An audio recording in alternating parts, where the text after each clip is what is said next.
I have heard some criticism of Dr. Amy Acton lately, and I think it's very unfair. People don't realize the amount of training and effort that's gone into her position. She's got some of the greatest affiliations of organizations in the world that she works with.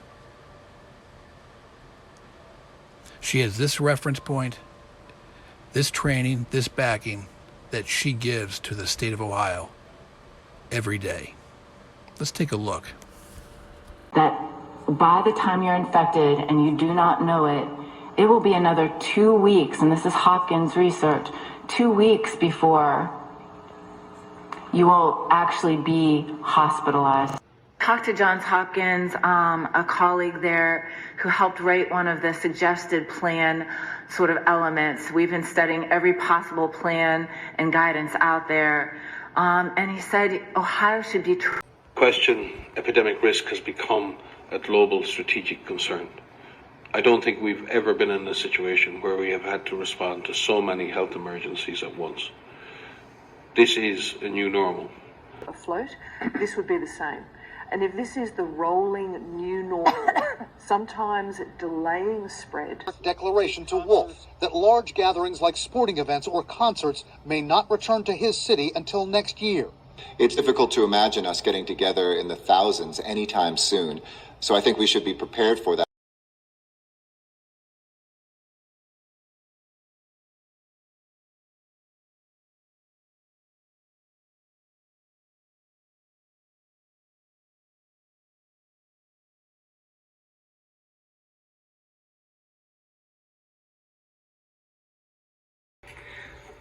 I know it is very, very hard for us to get our heads around this, and we're all sort of waking up to our new reality. And one of the things we're going to begin to put on our website, we began today, are series of fact sheets and checklists to help you kind of figure out what is this new norm going to be like. So I really want people to stay tuned. Let's get an update from Dr. Rivers. In the last 3 weeks, case numbers have continued to grow exponentially, on the order of 500,000 cases, and it would continue to rise exponentially. Population is finite. We know it's doubling, at this rate, exponential. We'll get to Degrees of separation we all have to each other, and this exponential spread, every time we go out. There needs to be a centralized response around the communications approach that then is cascaded to informed advocates. Because it is no small thing. Every one of these decisions has rippling consequences, cascading effects. It has effects on people. Also, with the comments made about the fact that for all of the disinformation that will be put out, it's going to be important to actually have a response to those questions and to those concerns, as Stephen said. And I understand from staff that actually there are also intelligence sources identifying multiple foreign disinformation campaigns and so on. But it's all a part of a larger piece, which is to say that every time there is something that comes out that is in fact false information that is starting to actually hamper our ability. Recognize that we are all susceptible to misinformation based on our prior beliefs and experience. And I think with the social media platforms, there's an opportunity to understand who it is that's susceptible in what form to misinformation. So I think there's an opportunity to collect data from that communication mechanism. The second thing is, with that ability, we can identify false information more quickly. We are actually... For today, I do want to remind everyone, please keep going for good information. There's so much misinformation out there right now. coronavirus.ohio.gov, our helpline. We take your calls as quickly as we can. We know what the thought about these deaths, there might be worries you have, and you can reach out if you feel you need to talk to someone. We're not alone. We're physical distancing. We're not social distancing. We're going to reach out to help each other. 833-4-ASK-ODH if you need to talk. CAPS is a novel coronavirus related to those viruses that caused the frightening SARS epidemic in 2003 and the deadly MERS outbreaks in recent years. Scientists think each infected person in turn infects on average 2 more people. This disease is proving more transmissible than SARS or MERS and about as contagious as influenza. Essentially, the cumulative number of cases is doubling every week. To Portugal, the continental United States, and mainland China. Our models project that with continued spread in Latin America and predicted spread to additional countries, we could be looking at double the number of cases in 1 week. As the governor said, that was such a key clue to this. It doubles every 6 days.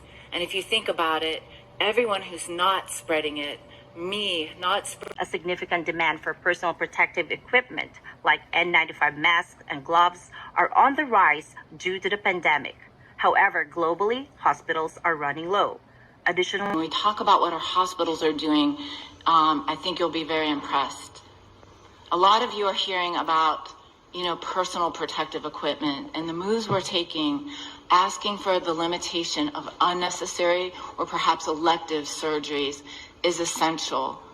The truth is, and you've known this, and you'll be hearing more about it in days to come, there's a limited supply of this. This is the N95 mask you're hearing so much about, and I'll let folks come up and take a look. This is the one that has to be fitted to healthcare professionals. There's different sizing. It's important because you're getting that perfect seal. We have a great shortage of these. You're hearing about a national stockpile. We have some, but the numbers are nowhere near what we will need. We're hearing from the front lines that there's already a shortage. These are surgical masks. They're different. While they don't protect the spread of... I think it's really important for this board to be looking at 1 month and 3 months and saying, what is the essential business continuity that we have to establish now? Because this is only going to get worse.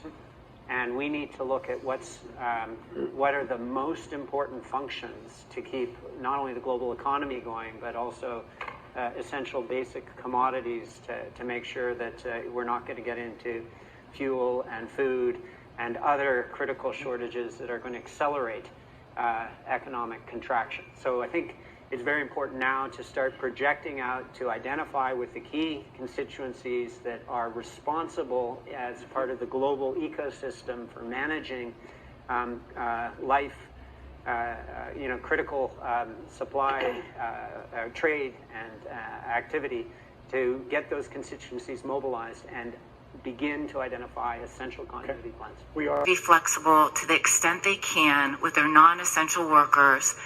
Say you are a parent who is at home. Some of Amy's colleagues are so advanced in their field, she takes their information and she passes it on to us. But some of her colleagues are such fine experts that they're able to tell what's going to happen before it even happens. And I don't hear anybody thanking Amy for that knowledge. Global public health experts are very concerned about this disease because it appears the virus is readily transmitted through the air from person to person. Essentially, all people are susceptible. We have more cases in China and also death cases reported. And also my staff told me but before there's misinformation and there's some belief. People believe, this is a man-made, some pharmaceutical company made the virus. So there's some violations and even, death is because of this misinformation. So the next time that you want to criticize Amy and the job that she's doing, you just need to think about all the years of hard work that have gone into her job and the incredible expertise that she brings to the table. Show some appreciation for that.